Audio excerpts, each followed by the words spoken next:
하나님 말씀 구약성경 역대상 29장 26절 말씀부터 30절에 있는 말씀입니다. 이새의 아들 다윗이 온 이스라엘의 왕이 되어 이스라엘을 다스린 기간은 40년이라. 헤브론에서 7년간 다스렸고 예루살렘에서 33년을 다스렸더라. 그가 나이 많아 늙도록 부하고 존귀를 누리다가 죽음에 그의 아들 솔로몬이 대신하여 왕이 되니라. 다윗 왕의 행적은 처음부터 끝까지 선견자 사무엘의 글과 선지자 나단의 글과 선견자 가세 글에 다 기록되고, 또 그의 왕된 일과 그의 권세와 그와 이스라엘과 온 세상 모든 나라의 지난 날의 역사가 다 기록되어 있느니라. 아멘. 70년대, 80년대에 나라가 좀 혼란하고 가난하고 어려울 때 어느 목사님이 이제 추운 겨울에 감옥에서 지냈던 일이 책에 소개된 게 있습니다.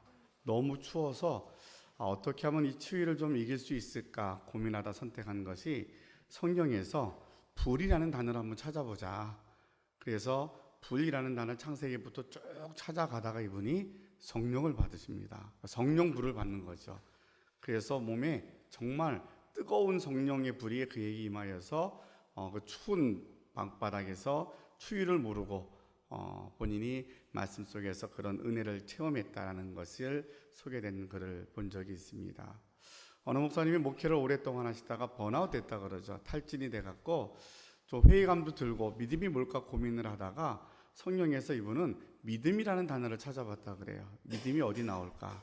그래서 특별히 신약성경의 사복음서에서 믿음의 단어를 쫙 찾아보니까 마태, 마가, 누가, 요한복음 중에 요한복음에 믿음이라는 단어가 제일 많이 나오더래요. 그래서 그 믿음이라는 단어가 그냥 우리가 머리로 아는 믿음이 아니라 삶이 동반되는 믿음, 움직여지는 믿음에 대해서 이제 믿음의 단어를 찾고서는 그가 다시 이렇게 지쳐 있었던 자기의 상태가 회복되었더라라는 간증을 본 적이 있습니다. 혹시 여러분 가운데 지금의 내 삶의 자리가 어렵고 답이 없고 조금 막막하다고 여겨지시는 분들이 계십니까? 사람들은 누군가에게 자기의 답을 찾으려고 기웃거리기도 하고 또 자문을 구하기도 합니다. 모든 분들이 다 이 두 분의 경우처럼 말씀 속에 다 응답받는 건 아니겠지만 우리의 인생의 모든 문제의 답이 이미 기록된 말씀 속에 있는 줄 우리가 믿고 신앙생활 하기에 여러분이 다른 것 갖고 씨름하지 않고 이 말씀 앞에서 여러분 말씀과 씨름하며 여러분이 갖고 있는 모든 문제들을 풀어나가는 주의 성도들이 되시기를 주님의 이름으로 축원합니다.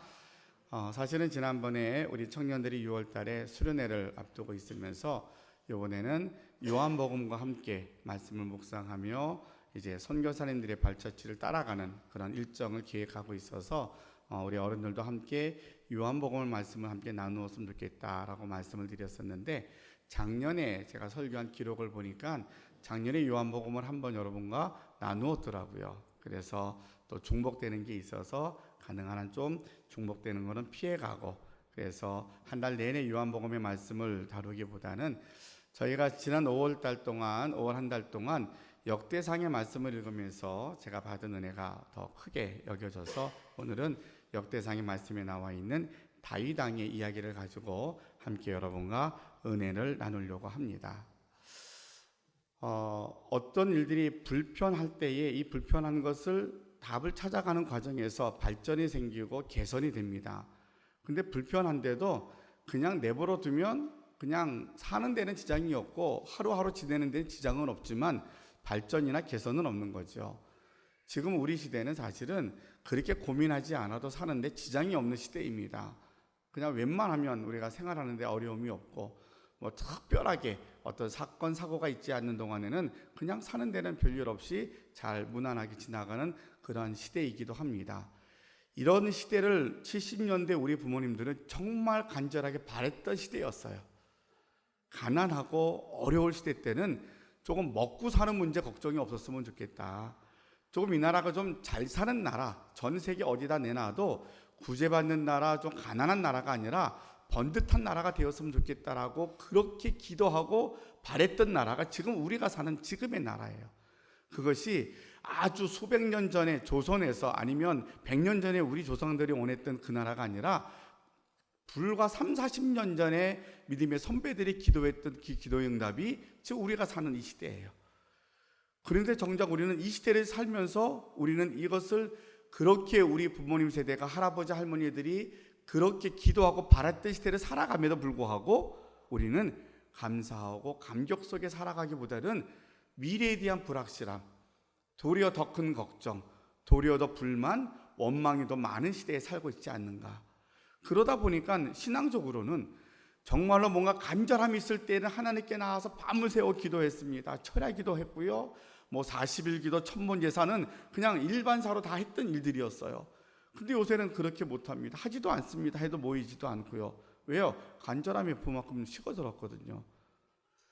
그렇게 간절할 때 주님을 찾았던 것들이 이루어져서 지금은 편안한 시대를 살아가는데, 이것이 기도의 응답이고 하나님의 축복이라고 생각한다면 우리는 여기까지 되어진 것이 에베네셀의 하나님의 도움의 손길이라면 우리는 다음 세대에 대한 열망이 있고 기대가 있고 준비가 있어야 되는데, 그러기 위해서는 이 시대에 대한 고민과 이 고민에 대한 답을 찾아가는 노력들이 우리가 예배 때마다 또 시간마다 이어져야 되지 않을까 하는 생각을 가져봅니다. 그래서 이제는 편안하니까 괜찮습니다가 아니라 정말로 기대했던 바랬던 시대를 살아가는데 근데 뭔가 문제가 있어요. 그러면 이전에 표면적인 것 때문에 답을 찾아가는 건 쉬운 거였다라면 지금은 사실은 어렵습니다. 표면적이지 않으니까, 드러나지 않으니까, 사람의 모든 상황이 다 다르니까 답도 너무나 다양합니다. 그렇기 때문에 우리가 할 수 있는 일은 더 많이 힘쓰고 애쓰고 합심해야만이 이 답을 찾아갈 수 있다는 것에 이제 우리가 마음을 모을 수가 있는 것입니다. 그래서 결론부터 말씀을 드리면 이 모든 우리의 상황에 대해서 함께 고민하자는 겁니다. 하나님 말씀을 붙잡고 고민해 보십시다.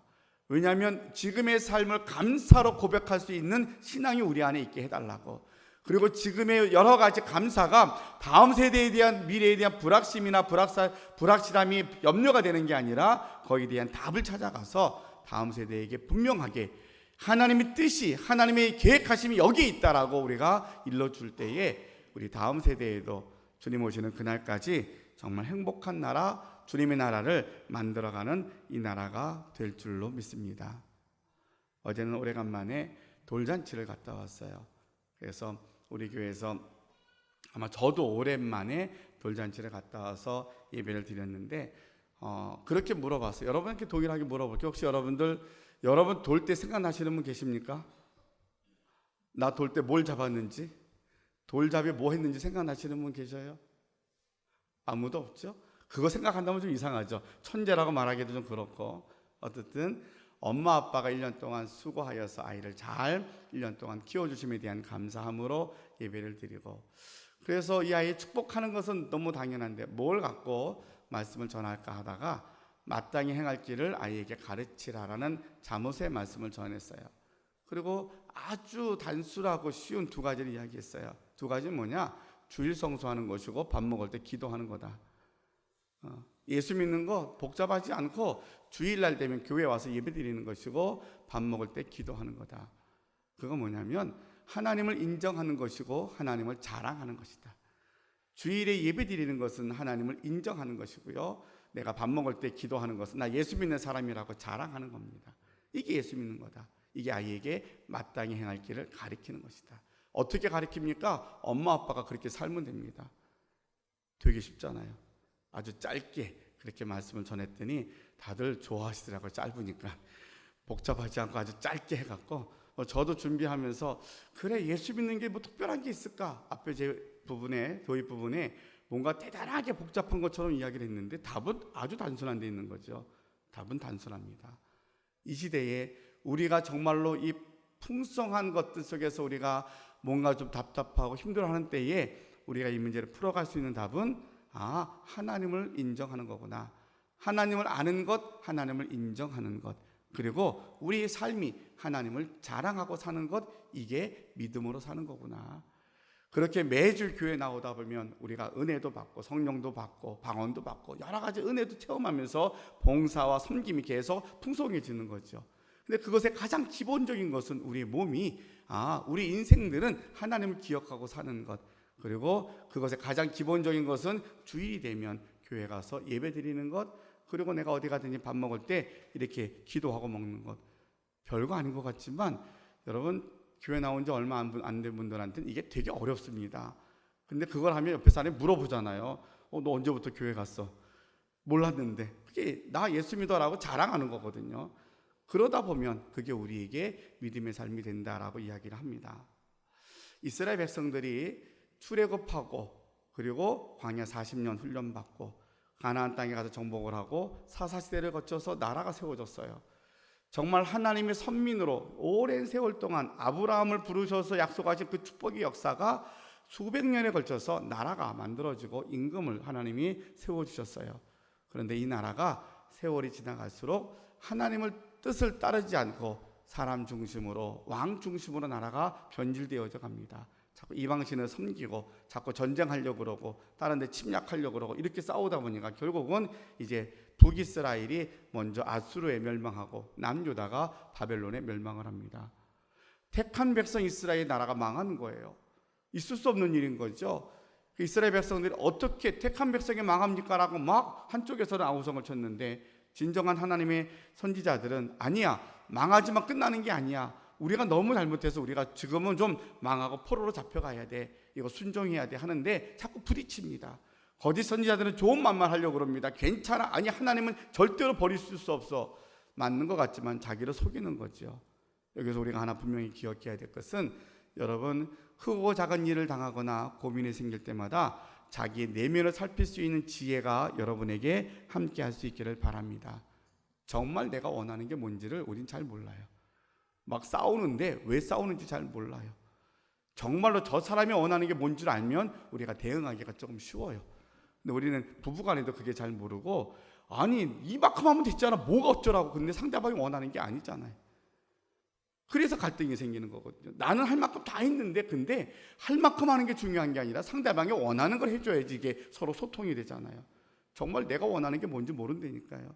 이런 데서부터 오는 어려움이 많이 생깁니다. 이스라엘 백성들이 결국에는 포로로 잡혀갔는데 근데 하나님이 예정하신 대로 그들이 포로로 잡혀갔는데 거기서 왕비가 나오고요, 총리가 나오고요, 다니엘, 에스더 같은 사람이 나오는 거예요. 하나님이 함께 하시니까. 자, 그들이 포로로 잡혀갔다가 다시 돌아옵니다. 그래서 예정했던 대로 느헤미야를 통하여서 예루살렘을 재건을 하고 다시 뭔가 세워진 것 같은데 중심이 없어요. 어떻게 이 나라를 다시 세워가지? 다음 세대는 어떻게 이 나라가 하나님 백성인 줄 알고 하나님의 언약 백성인 줄 알고 살아갈 수 있을까 고민하다가 그렇게 해서 쓰여진 책이 역대상하의 책입니다. 그것을 5월 한 달 동안 우리 함께 읽어보면서 은혜를 나누었습니다. 구약 히브리 성경의 순서를 보면 역대상하가 맨 뒤에 나옵니다. 맨 나중에 기록된 책이라 그랬는지 맨 뒤에 기록되어서 이제 이스라엘 백성들의 지금의 상황, 이 책을 보고 있는 이스라엘 백성들은 임금도 없고 우리가 사는 땅은 있는데 이게 90점도 없고 그렇게 해서 400년 동안 신구약 중간사를 보내게 됩니다. 거기 막 소용돌이가 칩니다. 강대국들이 전쟁이 나고 난리가 나는 그런 상황에서 이 나라를 어떻게 지켜나갈 수 있을까라고 고민하다가 역사가들이 후손들에게 우리나라 역사를 기록해야 되는, 이것은 뭘 중심이 돼야 되느냐? 하나님 중심, 그 중심은 성전 중심이 돼야 되겠다. 그래서 이 성전을 누가 지었느냐라는 것을 관심을 갖다가 다윗 왕의 이야기, 솔로몬의 이야기로 역대상하를 쭉 기록해 나갑니다. 그래서 오늘은 이제 역대상에 나와 있는 많은 기록들 중에 다윗 왕을 중심으로 하여서 다윗 왕이 우리에게 물려준 믿음의 유산은 무엇이었을까? 자, 우리도 이 시대에 앞에 말씀을 드렸던 것처럼 분명히 우리가 지금 이 시대를 살면서 영적인 고민이 있는데 이 고민을 어떻게 풀어갈 수 있을까? 첫째는 말씀을 가지고 씨름을 하자. 그러면 기록된 말씀 속에서 역대상에 백성들과 후손들에게 무엇을 가르칠까 고민했던 그들에게 다윗의 이야기로 믿음의 본을 보여주었다라면 이 다윗의 본은 우리에게 어떤 믿음을 교훈하고 있는가를 함께 살펴보려고 합니다. 우리가 잘 아는 것처럼 다윗 왕은 목동이었을 때에 이제 사무엘을 통해서 기름 부어 왕이 됩니다. 근데 목동이었을 때 기름 부었을 때에는 아무것도 아닌 소년이었던 거죠. 이 소년이 세월이 지나서 임금이 되기까지 숱한 고난과 어려움을 다 겪어서 임금의 자리에 올라갑니다. 그렇게 임금이 되고 난 이후에 오늘 성경에 보니까 그는 30세에서 이제는 40년 동안 왕으로서의 통치를 했다라고 기록을 해줍니다. 이렇게 왕으로서의 모든 통치 기간을 잘 이어갔던 그에게 가장 중요한 모습은 그는 철저하게 하나님만을 사랑하고 신뢰하고 하나님을 의지했던 사람으로 우리에게 소개가 됩니다. 자, 앞부분에도 이 역대상이 성전 건축에 대한 이야기가 중심이 되었다 그러는데, 다윗 왕이 하나님을 그렇게 살아가니까 자기의 집은 잘 지어서 편안하게 쉬는 것을 생각하다가 이건 안 되겠다, 내가 하나님의 집을 성전을 지어야 되겠다, 그렇게 마음을 먹고 이제 하나님 앞에 하나님 제가 성전 짓겠습니다 라고 이야기합니다. 그랬더니 나단 선지자가 그에게 가서 왕이시여 참 좋은 생각인 것 같습니다, 그렇게 하시지요 라고 이야기했더니 하나님이 선지자에게 말씀하십니다. 아니라고, 다윗 왕은 성전을 지으면 안 된다고. 그렇게 하나님이 거절하십니다. 왜요? 그랬더니 너는 피를 너무나 많이 흘려서 성전을 지으면 안 돼. 대신에 너가 아닌 너의 아들 때에 가서 성전을 지을 수 있어. 하나님은 그렇게 아들 때에 복을 주시겠다고 약속을 하십니다. 그랬더니 다윗 왕이 이 말씀에 순종을 합니다. 그러면서 이제는 자기가 모든 준비를 다 해놓고 나서 모든 거기에 관련된 사람들 아들을 불러놓고 마지막에 유언과 같이 성전 건축에 대한 이야기를 쭉 풀어나갑니다. 이 풀어나가는 과정 속에서 오늘 첫 번째 다윗을 기억할 게 뭐냐면, 다윗은 어떤 하나님을 기억했냐면 언약의 하나님을 신뢰했습니다. 언약의 하나님. 그래서 여러분 주보에도 오늘 성경 본문의 말씀 가운데 찾아보면 하나님께서 언약의 말씀으로 세우신 내용들이 나오는데, 우리 맨 위에 있는 말씀부터 한번 쭉 읽어보고 제가 이야기를 쭉 풀어가 보도록 하겠습니다. 역대상 28장 3절로 4절에 있는 말씀을 같이 한번 읽어보겠습니다. 시작. 하나님이 내게 이르시되 너는 전쟁을 많이 한 사람이라 피를 많이 흘렸으니 내 이름을 위하여 성전을 건축하지 못하리라 하셨느니라. 그러나 이스라엘 하나님 여호와께서 전에 나를 내 부친의 온 집에서 택하여 영원히 이스라엘 왕이 되게 하셨나니 곧 하나님이 유다 지파를 택하사 머리를 삼으시고 유다의 가문에서 내 부친의 집을 택하시고 내 부친의 아들들 중에서 나를 기뻐하사 온 이스라엘의 왕을 삼으셨느니라. 예, 이게 어느 한 순간에 다윗이 얼마나 고생해서 왕이 되었는지는 사무엘 상하 역사를 통해서 우리가 너무나 잘 알아요. 정말로 그는 어떻게 하든지 그냥 하나님 말씀대로 그냥 순종하면서 그 고비고비마다 넘겨가면서 목숨을 지켜가고 또 살려고 미친 척하면서까지 해서 왕이 되었어요. 다 내가 한 거잖아요. 내가 노력한 거잖아요. 내가 목숨 걸고 거기까지 온 거잖아요. 근데 다윗은 그렇게 말하지 않고 내가 왕이 된 것은 내 아버지 때부터 하나님이 언약을 세운 것을 이루시는 것이라고 말합니다. 성경에 기록되어 있는 많은 믿음의 그러한 사람들에 대한 고백은 이 다윗과 같은 고백입니다. 하나님의 언약을 붙잡고 살았기에 아브라함부터 이삭, 야곱, 요셉의 삶을 살펴보았지만 그들의 동일한 고백은 하나님이 우리와 함께 하신다고 약속하셨다. 하나님이 우리로 하여금 큰 민족을 이룰 것이라고 우리에게 언약하셨다. 지금은 나는 아들 하나밖에 낳지 않았지만 이 아들이 큰 민족이 될 거야. 지금은 우리가 다 감으로서 70명이 애굽으로 내려가지만 이 70명이 200만이 될 거야. 이 믿음의 근거가 어디 있냐면 하나님의 언약이라는 거예요. 하나님이 약속하신 것을 우리가 믿고 따라가면 우리 인생은 파란만장한 인생을 살지만 그 언약 속에 하나님의 뜻이 이루어지더라는 거죠. 그러면 오늘날의 우리의 신앙은 어떻게 고백을 합니까? 내가 예수 믿은 것 같은데, 내가 교회 선택한 것 같은데, 처음에는 그렇게 고백을 하다가 신앙이 조금 자라면 아니야, 하나님이 우리를 지명하여 불렀다 그래. 그걸 예정이라는 말로 선택을 해. 그래? 세상에 얼마나 똑똑한 사람이 많고 유능한 사람이 많은데 나같이 부족한 사람을 하나님이 택하여서 전능하신 하나님의 자녀로 삼으셨어? 이것이 깨달아지면 은혜가 되는 거죠. 야, 내가 뭔데 하나님이 나를 자녀 삼으시고 하나님의 자녀가 된 특권을 주셨을까? 이게 감독이 되는 거죠. 그 하나님이 뭐라고 말씀하셨냐면 내가 지명하여 불렀나니 너는 내 거야. 그리고 내가 너와 함께 할 거야. 어디를 가든 내가 너를 지켜줄 거야. 아무도 그 어떤 것도 너와 나와의 사랑에서 끊을 수가 없어라는 게 하나님의 약속이거든요. 로마서에 있는 말씀들이잖아요. 이 말씀이 이 시간 사도 바울에게 주신 말씀이 아니라 사도 바울을 통해서 저와 여러분에게 주시는 말씀으로 믿어서 고백하고 하나님이 약속이 있는 능력의 말씀이라면, 그래, 나는 이 땅에서 어떤 일을 당해도 전능하신 하나님이 내게 약속하셨어. 하나님의 자녀라고 특권을 주었다라고, 그 어떠한 혼란이 있고 어려움이 있어도 나는 절대로 하나님에서 끊을 수 없다라고. 왜? 하나님이 나를 지키시니까. 이 믿음이 우리로 하여금 당하는 혼란과 어려움을 이겨나가는 능력이 될 줄로 믿습니다. 이 믿음을 분명히 갖지 못하니까 우린 자꾸만 바람이 불고 풍랑이 일면 우리가 거기에 놀래갖고 막 힘들어요. 풍랑이 불면 당연히 놀라고요. 어려운 일이 생기면, 넘어지면 힘이 들어요. 아파요.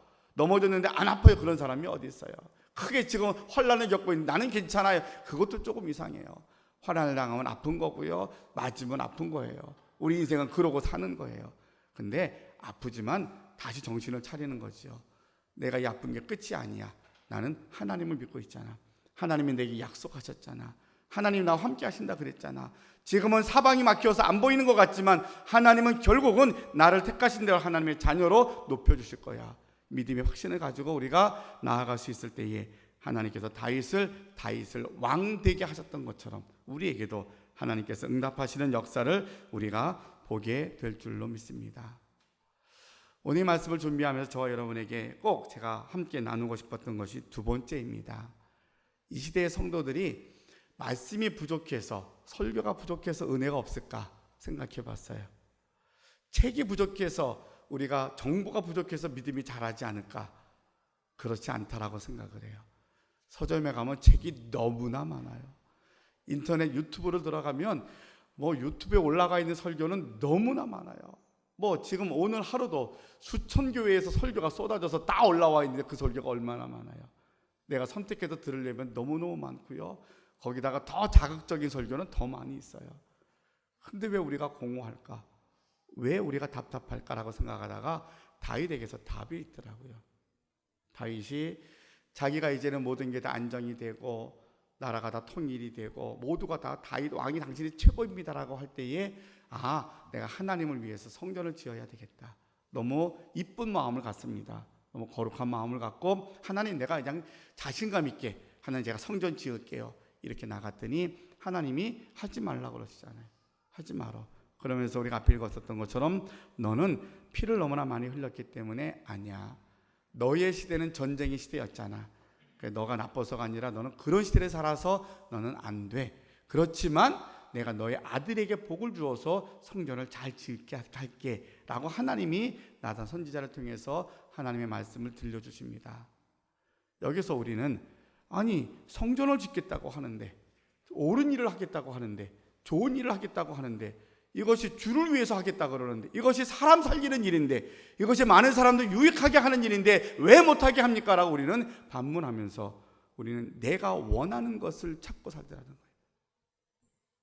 첫 번째로는 우리가 원하는 것을 정확히 모르기 때문에 서로에게 갈등이 된다 그랬어요. 근데 두 번째로는 내가 원하는 것을 앞세우다 보니까 하나님 앞에 순종하지 못하는 죄를 범하더라는 거예요. 두 가지 차이 느끼겠습니까? 우리가 힘들고 아파하는 많은 관계에서는 정작 내가 원하는 것조차 몰라 힘들어하는 시간들을 겪었어요. 내가 원하는 게 뭔지 정확히 알고 상대방이 원하는 걸 무엇인지 알 때에 서로 소통이 되고 서로 간에 좋은 관계가 되겠구나 하는 것을 우리가 배웠다면, 이제 그 다음 단계는 뭐냐면, 근데 하나님 앞에서는 어떻게 해야 되느냐? 내가 원하는 것보다 하나님이 원하시는 것이 우선되어야 합니다. 왜 힘이 듭니까? 왜 갈등이 생기고 왜 다툼이 생깁니까? 왜 하나님의 교회에서 아픈 일들이 왜 계속해서 이야기되어집니까? 정말로 누가 원하는 거겠어요? 다 내가 원하는 거잖아요. 자기들이 원하는 거잖아요. 집단이 원하는 거잖아요. 하나님이 원하시는 게 아니에요. 그러니까 다툼이 있고 싸움이 있고 분쟁이 있는 거죠. 하나님의 뜻은 거기에 있지 않아요. 근데 사람들은 끊임없이 아니야, 정의가 맞는 거야, 아니야, 우리를 살리는 거야, 이게 옳은 거야. 하나님은 옳고 그름에 대해서 말하고 있지 않아요. 다윗 왕이 성전 짓는 것이 당연히 그건 거룩한 일이고 옳은 일이고 좋은 일이잖아요. 그게 누가 틀렸다고 말할 거예요? 너는 자격이 없다고 누가 말할 수 있겠어요? 하나님만이 하실 수 있는 이야기거든요. 하나님이 다윗에게 너는 아니야라고 말했던 것은 정작 다윗이 피를 많이 흘려서 그런 것도 있지만 다윗을 세우기 위한 하나님이 또 다른 방법이었다는 거죠. 그랬더니 다윗이 정말로 하나님께 정말로 내가 온 힘을 다해서 성전 짓고 싶습니다. 근데 하나님이 아니야 했더니 다윗이 순종합니다. 저 여러분이 이 시대를 살아가면서 내가 원하는 것이 아닌 하나님이 원하는 것에 순종할 줄 아는 저와 여러분이 되시기를 주님의 이름으로 축원합니다. 이게 믿음의 결단이고 우리에게 주어지는 사명인 줄로 믿습니다. 믿음이 자꾸 자라니까 어린아이 같은 믿음, 여기가 아니라 한 단계씩 올라가는 거예요. 자꾸 올라가니까 이제는 내가 원하는 것보다 하나님이 기뻐하시는 거라면 제가 순종하겠습니다. 제가 안 하겠습니다. 이런 믿음의 결단으로 우리가 나아갈 때에 하나님께서는 더 큰 놀라운 능력들을 허락해 주실 줄로 믿습니다.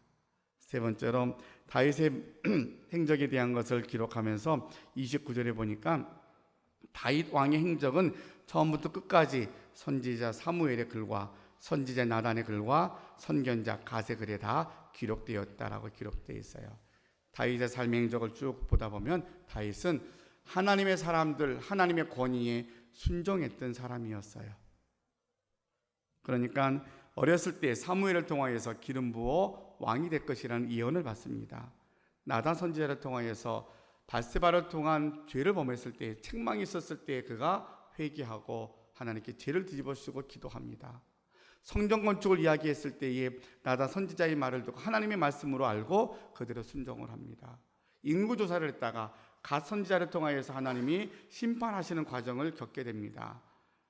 다윗 왕은 하나님과 직접 소통할 수 있지만 선지자들과 더불어서 함께 하나님의 말씀에 권위 앞에 순종하여서 하나님의 나라, 하나님의 백성들을 지켜나갔던 모습들을 우리에게 본으로 보여주고 있습니다. 지금 이 시대는 나 혼자 신앙생활하는 시대가 아닙니다. 지금 시대뿐만 아니라 다윗 시대 또 그랬습니다. 다윗 혼자가 아니라 함께 하나님의 나라를 이루어갔던 것을 우리에게 보여줍니다. 그렇다면 하나님은 목사님을 통해서만 하나님 말씀을 전해주십니까? 아닙니다. 하나님은 어린아이를 통해서도 하나님께서 우리에게 들릴 말씀을 들려주십니다. 여러분의 눈과 귀를 늘 열어놓고 하나님이 내게 뭐라 말씀하시는가를 경청하고 순종할 줄 아는 믿음이 여러분들에게 자랄 수 있기를 주님의 이름으로 축원합니다. 이것이 우리가 1단계, 2단계, 3단계, 단계로 말하면 성장하는 믿음의 단계입니다. 그래서 우리는 눈에 보이는 것만 하나님의 은혜의 통로가 아니라 하나님은 모든 걸 통해서 우리에게 말씀하시고 은혜를 주십니다. 그래서 제가 배운 것대로 하면 매 순간 여쭙고 살라고, 모든 행동을 할 때 하나님께 여쭙고 행동하라고, 그리고 하나님보다 앞서가지 말라고, 하나님보다 앞서가지 않고 모든 일이 있을 때마다 여쭙고 가면 하나님은 예배 시간의 말씀을 통해서 내게 필요한 말씀 들려주기도 하시고, 또 어린아이의 말과 행동을 통해서 하나님이 내게 말씀을 들려주실 때에 하나님의 음성으로 듣고 아멘 할 때에 바로 여러분들은 다윗과 같이 하나님 앞에 쓰임받는 존귀한 자들이 될 줄로 믿습니다. 역사 속에 한 사람 다윗이 이렇게 믿음으로 하나님의 성전을 지음으로 또 짓고자 했던 그 열망 갖고 아들 때에 가서 성전을 짓는 이 기록을 통하여서 하나님께서 그 다음 세대까지 본으로 삼았던 것처럼 이 시간 예배하는 저와 여러분들이 하나님 앞에 믿음의 유산을 잘 지키고 또 물려주고자 할 때에 우리들 때문에 다음 세대가 기대가 되는 그러한 축복을 누리게 될 줄로 믿습니다. 이렇게 살았더니 성경은 뭐라고 기록하고 있냐면 28절 말씀 보니까 그가 나이 많아 늙도록 부하고 존귀를 누리다가 죽었다라고 되어 있어요. 그가 늙도록 부하고 존귀를 누렸다라고 이야기합니다. 이러기가 쉽지 않잖아요. 그런데 하나님만 의지하고 하나님 말씀을 따라서 하나님의 언약을 붙잡고 또 내가 원하는 것보다 하나님이 원하시는 것에 순종하여서 하나님의 권위를 순종했던 그의 삶은 죽는 그날까지 하나님이 그를 지켜주었고 부하게 하시고 존귀하게 하셨던 것처럼 저와 여러분도 이 복을 누리고 살아가는 저와 여러분이 꼭 되실 수 있기를 주님의 이름으로 축원합니다. 기도하겠습니다. 사랑의 아버지 하나님 감사합니다. 저희들이 이 시대를 살아가면서 많은 고민이 있고 또 안타까움이 있습니다. 다른 곳에 가서 기웃거릴 것이 아니라 66권 말씀 속에서 주의 말씀을 찾고 답을 찾는 지혜가 있게 하여 주옵소서. 이스라엘 백성들이 나라가 망하고 어려운 시기를 겪으면서 어떻게 하면 후손들에게 이 나라를 이어갈 수 있을까 고민하다가 역사서를 기록해 나갑니다. 그 책의 중심이 바로 하나님이었고 하나님의 성전이었음을 역대상을 통하여서 우리가 살펴보았습니다. 그리고 그 사건의 중심에 다윗이 있음을 보면서 다윗의 믿음의 유산을 우리가 함께 살펴보며 은혜를 나누었습니다. 주님, 우리도 우리에게 허락하신 주님의 약속을 붙잡고 믿음의 생활하는 사람들, 십자가 하나로 충분한 믿음의 사람들이 되게 하여 주시옵시고, 우리가 믿음이 좀 자라서 주님의 일을 한다고 할 때에 내가 원하는 것보다 하나님이 원하시는 것을 하나님 말씀에 순종할 줄 아는 저희들이 되게 하여 주시옵소서. 더불어서 하나님은 모든 걸 통해서 우리에게 말씀하십니다. 주님, 말씀하옵소서. 제가 듣겠나이다. 매순간 주님께 여쭙고 주님보다 앞서지 않고 주님을 따르는 자들이 되어서 이 땅에 사는 날 동안 사명을 따라서 순종하며 살다가 다윗과 같이 늙어서까지 부하게 하시고 존귀케 하시는 복을 누리고 살아가는 우리 모두가 되게 하여 주시옵소서. 예수님의 이름으로 기도하옵나이다. 아멘.